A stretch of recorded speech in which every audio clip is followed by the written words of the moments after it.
ওইটা কে? ওটা আমার চাকরিও সার্জেন্ট ছিল সেটা বাড়ি নিয়ে গেছে। আর কতটুকু আছে?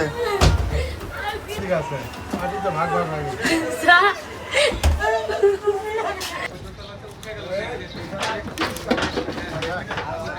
হ্যাঁ হ্যাঁ বলেন। এই যে এটা আমার লেভেল নাম্বার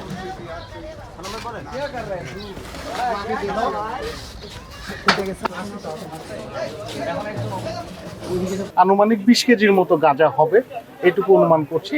এখন যেহেতু আসলে পরিমাপ করা সম্ভব হয়নি, কিন্তু আপনারা ইতিমধ্যে তার ছবি নিয়েছেন, ভিডিও নিয়েছেন, এটি আমরা এখনকার মতো আমাদের যে অভিযানের ফলাফলই আসলে জানি এটি একটি মাদকের একটি হাব এবং এখান থেকে আসলে বগুড়ার শহরের বিভিন্ন জায়গায় আসলে সরবরাহ করা হয়। আমাদের তথ্য ছিল, সেই তথ্যের ভিত্তিতে আমরা আসলে আজকের অভিযানটি পরিচালনা করলাম এবং আমাদের এই অভিযানটি আসলে অব্যাহত থাকবে। আর একই বিষয়ে আসলে মাদক শুধু আসলে আইন শৃঙ্খলা রক্ষাকারী বাহিনী একা আসলে মাদক নিয়ন্ত্রণ করতে পারবে না, একই সাথে সাথে জনসচেতনতাও দরকার।